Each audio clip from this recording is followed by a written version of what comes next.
So ఎన్నో రోజుల నుంచి ఊరిస్తున్న వాట్ టు అండ్ కూలీ మూవీస్ అయితే రిలీజ్ అయిపోయాయి. అండ్ నా ఫస్ట్ కూలీ షో కూడా ఇప్పుడే కంప్లీట్ అయిపోయింది. మరి ఈ మూవీలో లోకేష్ కనకరాజ్ మార్క్ కనిపించిందా? అండ్ నాగార్జున గారు ప్రీ రిలీజ్ ఈవెంట్లో చెప్పిన మాటలు నిజమేనా? అసలు ఎగ్జైటింగ్గా వెళ్ళిన నాకు ఏమనిపించింది చెప్తా. సో ఫస్ట్ స్టోరీ లైన్ విషయానికి వస్తే, రజనీకాంత్ గారి ఫ్రెండ్ అయిన సత్యరాజ్ని ఒకరు చంపేస్తారు. సో ఎవరు చంపారు, ఎందుకు అలా చేశారు, మరి చంపిన వ్యక్తిని రజనీకాంత్ గారు వెతికి ఎలా చంపేశారు అనేది సింపుల్ స్టోరీ లైన్ అనమాట. And coming to first half, Nagarjuna and Rajinikanth మధ్య సీన్స్ హైలైట్ అని చెప్పొచ్చు. అండ్ ఇంటర్వెల్ బాగుంటుంది, మంచి హై వస్తుంది. అండ్ లోకేష్ కనకరాజ్ రజనీకాంత్ స్వాగ్ని బాగా వాడుకున్నారు. ఆయన స్వాగ్ నెక్స్ట్ లెవెల్లో ఉంటుంది. ఓపెనింగే చిక్కు వైప్ సాంగ్ వస్తుంది, బాగుంటుంది. అండ్ ఆల్సో రజనీకాంత్ ట్రైలర్లో చూపించినట్టు 30 years బ్యాక్ దేవా గురించి ఎవరికి తెలియదు అన్నట్టు ఆ సీన్స్ కూడా కనిపిస్తూ ఉంటాయి. అండ్ రజనీకాంత్ శృతి హాసన్కి ఎక్కువ స్క్రీన్ ప్లే ఉంటుంది.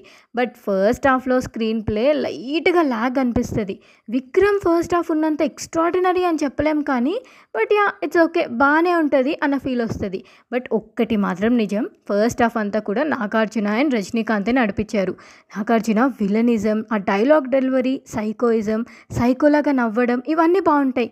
బట్ ఎందుకో లోకేష్ కనకరాజ్ మార్క్ మిస్ అయింది అన్న ఫీల్ అయితే పక్కా వస్తుంది. అండ్ ఫస్ట్ హాఫ్ కన్నా సెకండ్ హాఫ్ 2 times బెటర్గా అనిపిస్తుంది.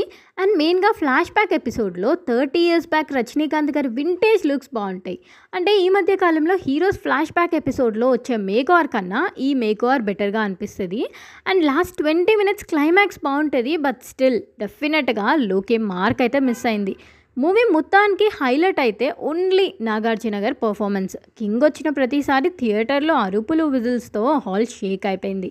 అండ్ ఈసారి అనిరుద్ నామం పెట్టేశాడు. డిసప్పాయింటింగ్గా అనిపించింది బీజిఎం అయితే.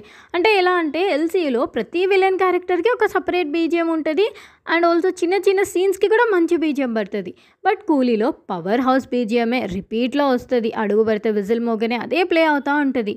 ఫర్ ఎగ్జాంపుల్ రిఫరెన్స్గా మీరు జైలర్ మూవీ చూస్తే, ఆ మూవీలో ఒకే బీజిఎం రిపీట్లో వింటుంటే ఎలా ఉంటుంది, చాలా బాగుంటుంది కదా. బట్ కూలీలో ఏంటంటే ఒకే బీజిఎం రిపీట్లో వింటుంటే అస్సలు నచ్చలేదండి. అండ్ ఆల్సో ఇంకొక విషయం, ప్రీ రిలీజ్ ఈవెంట్లో నాగార్జున గారు ఏం చెప్పారు, 1 కూలీ ఈక్వల్స్ టు 100 భాషాస్ అన్నారు. బట్ ఇప్పుడు చెప్తున్నా 0.5 కూడా కాదు. కూలీకి భాషకి సంబంధమే లేదు. భాష కల్ట్ క్లాసిక్, ఈ రోజుకి చూస్తూనే ఉంటాం. బట్ కూలీ ఈరోజు చూస్తే రేపు మర్చిపోతాం, డెఫినెట్గా అలానే ఉంది. ఫైనల్గా Coolie is a good movie, but not Lokesh Kanagaraj mark. That's the verdict. And yeah, మీ ఒపీనియన్ ఏంటి అనేది కమెంట్ చేసేయండి. అండ్ ప్లీజ్ డూ లైక్, అలాగే సబ్స్క్రైబ్ బటన్ నొక్కి పెట్టేసుకోండి.